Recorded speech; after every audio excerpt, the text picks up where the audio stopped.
Oh, yes. Well, a happy life is very simple. The first rule of a happy life is low expectations. That's one you can easily arrange. And if you have unrealistic expectations, you're going to be miserable all your life. What happens is that every human being tends to believe way more than he should in what he's worked hard to find out or what he's announced publicly that he already believes. In other words, while we shout our knowledge out, we're really pounding it in, we're not enlarging it. You know, the economy sometimes booms and sometimes it doesn't. And you have to live your life through both episodes. And our attitude is we just keep swimming, and sometimes the tide is with us and sometimes against. But we keep swimming either way. I don't think that what worked in one era has to be duplicated in another. People they're not really motivated by greed. They're motivated by envy. It's the nature of our species that we look around us at other people and are envious of them if they have more than we do. And that envy has always been a big problem. In my personal life, I have banished envy. And I recommend that banishment to everybody else. We're social animals. We're supposed to help one another. And we can do it in various ways.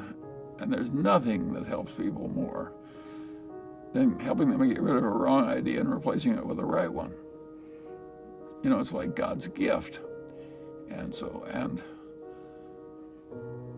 since we're trying to avoid sin and error,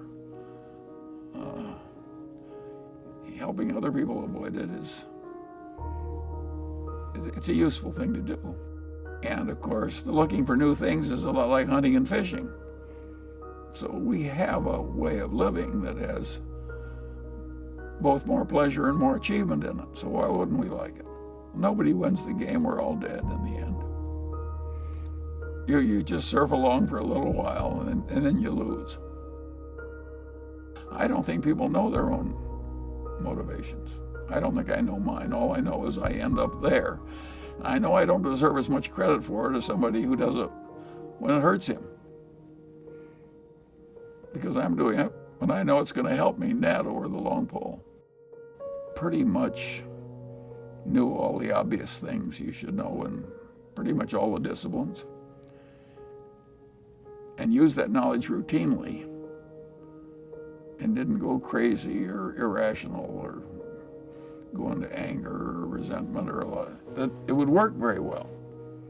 And so naturally I've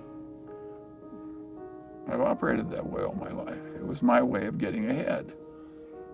I didn't get ahead by specializing. I got ahead by knowing the big ideas in all the disciplines. But if humility means that you know the edge of your own competency, Yes. and you aren't arrogantly stepping over the boundary, I'm very good at that. But within my area of competency, my best friend would not adore me for my humility. And what people mean when they say a man has common sense is uncommon sense.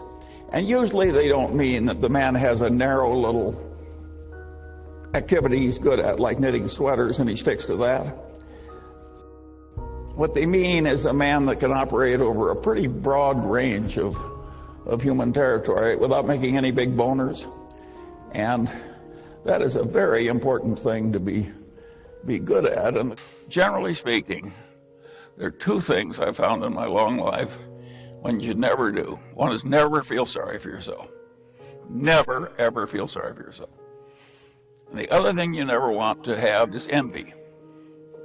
That's the only one of the deadly sins you're never going to have any fun at all.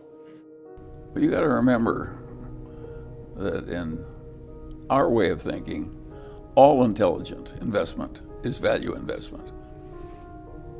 Because why would you want to buy something which wasn't worth as much as you were paying for it? And who wouldn't like buying something for less than it's worth? So the only difference when people talk about value investor, you're always a value investor. Now there are various ways to look for value investments, just as there are various places to fish. And if the first rule of fishing is to fish where the fish are, the first rule of value investing is to find some place to fish for value investments where there are a lot of them. And of course, it's gotten hard in the United States to find easy value investments because the world is so competitive. And you've got to remember that we started with a little nothing. And our successors are starting with something that is not a little nothing. And you ought to be able to achieve a lot more when you're given a mighty hand than you were when you start with a little nothing. I got at a very early age the idea that the safest way to try and get what you want is to try and deserve what you want. It's such a simple idea. It's the golden rule, so to speak. You want to deliver to the world what you would buy if you were on the other end.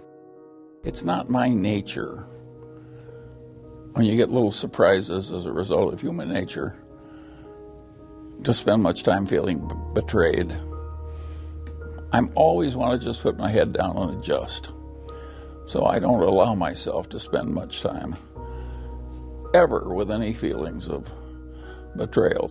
All those old-fashioned values, family comes first, be in a position so you can help others when troubles come, prudent, sensible, moral duty to be reasonable, more important than anything else, more important than being rich, more important than being important. An absolute moral duty.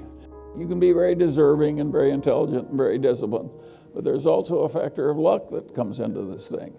And the people who get the outcomes that seem extraordinary, they're the people who have discipline and intelligence and good virtue, plus a hell of a lot of luck. But what caused the financial success was not extreme ability. You know, I have a good mind, but I'm way short of prodigy. And I've had results in life that are prodigious. And that came from tricks.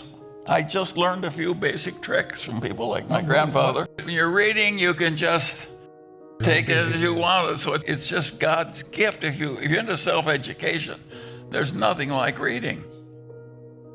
And of course, people who do a lot of it have an enormous advantage. We have to deal in things that we're capable of understanding. And then once we're over that filter, we have to have a business with some intrinsic characteristics that give it a durable competitive advantage. And then, of course, we would vastly prefer a management in place with a lot of integrity and talent. And finally, no matter how wonderful it is, it's not worth an infinite price. So we have to have a price that makes sense and gives a margin of safety considering the natural vicissitudes of life. That's a very simple set of ideas. And the reason that our ideas have not spread faster is they're too simple. The professional classes can't justify their existence if that's all they have to say. I mean, it's all so obvious and so simple. What would they have to do with the rest of the semester? Well, I don't consider myself I think my way of thinking will work for anybody, of trying to be very rational and disciplined. So I think that much. But to flit around to various careers and go into the other fellow's professional territory and try and outdo him and do all kinds of things like that, I think will not work for most people. And so I always I'm always being visited by young men who say, I'm practicing law and I don't like it, and I'd rather be a billionaire. How can I do it? And I tell them, well, I'll tell you a story. A young man goes to see Mozart, and he says, Mozart, I want to start composing symphonies.